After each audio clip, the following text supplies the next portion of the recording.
안녕하세요. 반갑습니다. 김원욱입니다. 자, 형법 1개년 기출이 나왔어요.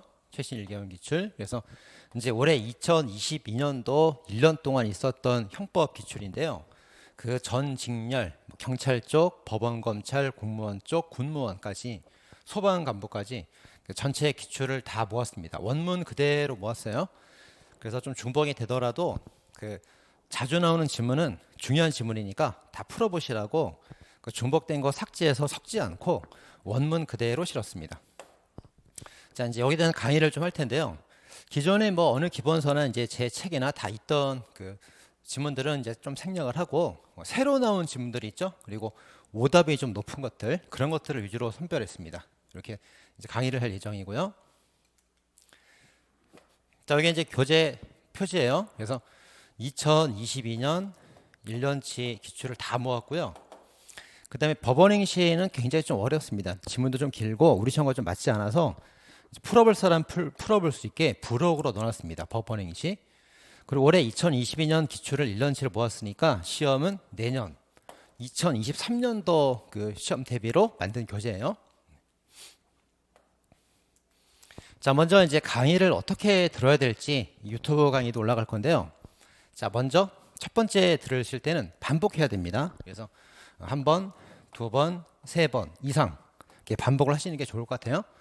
자, 최신 기출은 기존에 없던 새로운 기출이기 때문에 좀 생소한 질문들이 좀 많이 있을 거예요. 최신 판례도 섞여 있고 그러다 보니까 한 번 들어서는 안 되고 두 번, 세 번, 네 번 반복해 들을 것을 권장합니다. 자, 그런데 처음 들을 때에는 이제 생소한 질문들이니까 그냥 강의를 다 들으세요. 쭉 다 듣고요. 그다음 이제 두 번째 문제부터는 문제 화면이 있고 해설 화면이 있어요. 그러면 문제 화면을 딱 정지하든가 제가 읽어주는 거를 듣고 먼저 풀어보세요. 풀어보고 나서 그다음에 해설 강의를 간단히 한 번 더 듣고 반복합니다. 그다음 세 번째 들을 때부터도 역시 화면을 정지한 다음에 문제를 먼저 풀어보고 나서 해설을 이제 반복하시면 되겠습니다. 그렇게 하시면 되겠고요. 자, 그럼 어떻게 되는지 예시를 한번 들어드릴게요. 자, 먼저 형법 총론. 자, 예시를 보겠습니다. 자, 이게 문제예요. 이게 문제니까 죄연법정주의 원칙은 범죄와 형벌을 입법부가 제정한 형식적 법률로 규정하는 것이 핵심이다. 이렇게 해놨죠. 그럼 여러분들이 제가 읽어주는 동안에 O, X 빨리 풀어보시는 거예요. 빨리 풀어보고 자, 시간 제한이 있습니다. 제가 조금 띄엄띄엄 읽을 거니까 그 안에 딱 풀어야 됩니다. 풀고 정답이 바로 나오죠. 오, 이렇게 납니다. 해설은 이렇게 하는 거예요. 자, 죄연법정주의 법은 국회가 만든 형식적 의미의 법률이어야 됩니다. 그래서 맞는 지문이죠. 이렇게 이제 강의를 들으시면서 처음엔 들으시고 두 번째부터는 문제를 먼저 풀고 나서 들으면 되겠어요. 이렇게 풀고 딱 포인트 키워드 딱 잡히면 맞췄다. O, X 풀고 나서 그다음에 해설을 듣는 겁니다. 아시겠죠? 자, 이렇게 이제 진행하도록 하겠습니다. 자, 그럼 이제 이번 문제입니다. 자, 형법 21조 정당방위 규정은 적극적 범죄 성립을 정하는 구성요건 규정이 아닙니다. 정당방위는 구성요건이 아니고 위법성 주거사유죠. 범죄 성립을 부정하는 기능이 있습니다. 그래서 죄연법정주의 명확성 원칙에 적용되지 않는다. X. 자, 정당방위도 위법성이 조각되는지 마는지에 따라서 범죄 성립을 좌우하는 조건이기 때문에 명확히 해야 돼요. 틀렸죠? 자, 다음 세 번째. 여기 나와 있는 게 이제 문제 번호예요.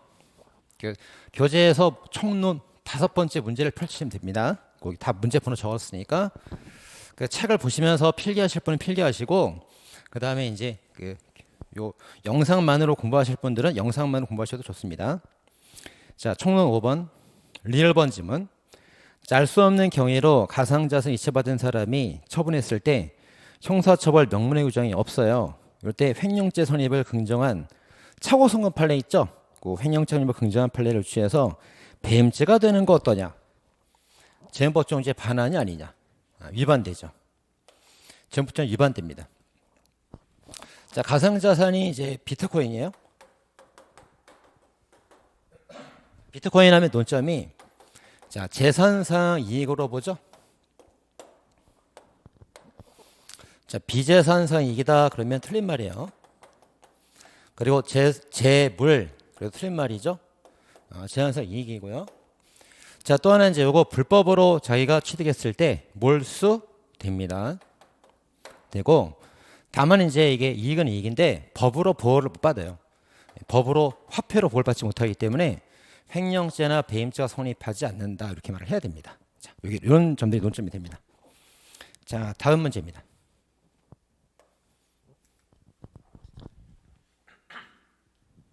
전법재판, 손법재판은 심판정에서 이루어지므로 법정 소동죄를 규정한 그 법원 재판에서 법원 재판에 헌법재판소 심판이 포함된다고 해석하는 것은 유추해석이다, 잘못된 해석이다. 틀렸죠? 헌법재판소 심판도 법원 재판에 포함을 시키는 게 유추해석이 아니고 올바른 해석이에요.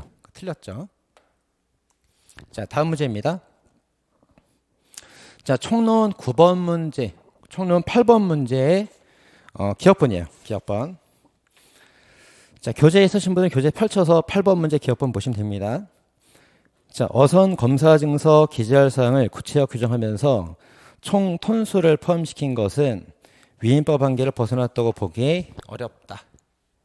네, 맞습니다. 자, 이제 법에서 죄와 형을 정하고요.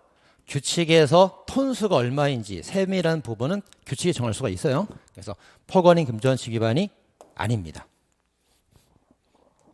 자, 다음 9번의 기억법 문제입니다. 자, 법 규범의 문헌은 어느 정도 가치 개념을 포함할 수밖에 없지만 가급적 일반적 규범적 개념을 사용하지 않는 것이 바람직하다는 의미에서 명확성 원칙은 최대 명확성을 요구한다. 자, 최대입니까? 아니죠. 최소죠. 최소. 최소 명확성 요구가 되는 겁니다. 틀렸고요.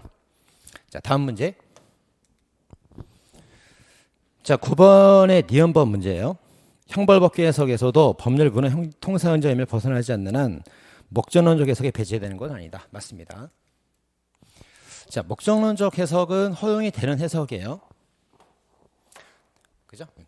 자, 근데 주의할 게 통상적 의미를 벗어나지 않는 한 허용된다 이렇게 해야 돼요. 그래서 만약에 이제 기출 지문에 이런 지문이 있는데 통상의 의미를 벗어나는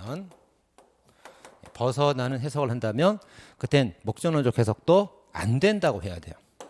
의미를 벗어나는지 아닌지 그걸 잘 보고 답을 하셔야 됩니다. 자, 다음 문제. 자, 총론 11번의 디귿번입니다. 자, 문신 판례가 저기 나왔죠? 문신 시설은 치료 목적 행위가 아닌 점에서 여타 무면의 의뢰며 구별되고 문신에 관한 사회적 인식의 변화로 수가 증가해서 설례와 달리 새로운 관점에 판단할 필요가 있으므로 비의료인이 의사 아닌 사람이 그 문신을 하는 것은 의료법 위반 행위가 돼요, 안 돼요? 됩니다. 비의료하는 거 의료법 위반 행위가 되는 거예요. 그래서 의사 자격증 있는 사람만이 할 수가 있고요. 의사 자격증 없는 사람은 문신을 해서는 안 되는 거예요. 자, 틀렸습니다. 자, 총론 11번의 리얼벌입니다. 최신 판례죠. 자, 동성인 군인 간에 학문 선교를 했어요. 동성의 사건입니다. 근데 자발적 의사 합치가 있답니다. 자, 그래도 죄가 되냐 이거예요. 그래도 추행죄가 되느냐 문제가 됐습니다. 자, 판례가 바뀌었죠. 예전엔 죄가 된다고 봤었는데 이 추행죄라는 건 상대방 의사에 반해서 하는 걸 말하기 때문에 그 자발적 합치가 있었던 동성 같은 경우는 추행이 아니라 무죄가 된다. 이렇게 판례가 바뀌었어요. 자, 총론 13번의 1번입니다. 인터넷 신문, 언론사를 운영하는 사람은 이제 운영하는 사람, 방송법에서 정한 방송신문, 통신 등을 경영 관리하는 자에 해당되느냐? 운영자가 경영자가 되느냐? 당연히 되죠. 5. 자, 다음 문제입니다. 총론 13번의 2번입니다. 자, 자동차 관리법에 보면은 관청 승인이 필요한 튜닝이라고 있습니다. 튜닝. 자동차를 바꾸는 거죠. 안전운행 필요한 성능과 기준 설정되어 있는 자동차에 대해서 장치를 일부 구조 변경한 것이 되느냐 이거예요. 되느냐, 일부 변경이 되느냐? 됩니다. 튜닝이 구조를 바꾸는 걸 튜닝이라고 그래요. 튜닝이 포함됩니다. 자, 다음 14번의 4번입니다. 자, 국어 개인정보보호법에 따르면 공공기관, 법인기 없는 소속기관 등을 정보처리정 하나로 규정하고 있으면서도 양벌 규정을 보게 되면은 양벌 규정에서 이제 행위자와 고용주를 벌하는데 고용주로서 법인하고 개인을 벌한대요. 자, 그리고 이제 종업원도 처벌되겠죠. 종업원과 고용주를 벌하는데 그 고용주가 법인 또는 개인이라고 써 있죠. 이렇게 써 있습니다. 자, 따라서 법인격 없는 공공기관이 여기 써 있어요, 안 써 있어요? 법인격 없는 단체는 안 써 있죠. 안 써 있으니까 얘네들한테 적용될 수가 있어요, 없어요? 네, 적용될 수가 없습니다. 그래서 적용할 수가 없기 때문에 여기다 적용하게 되면은 잘못된 해석이 되는 거예요. 재헌법전 위반이 되는 겁니다. 틀렸죠. 자, 다음 문제.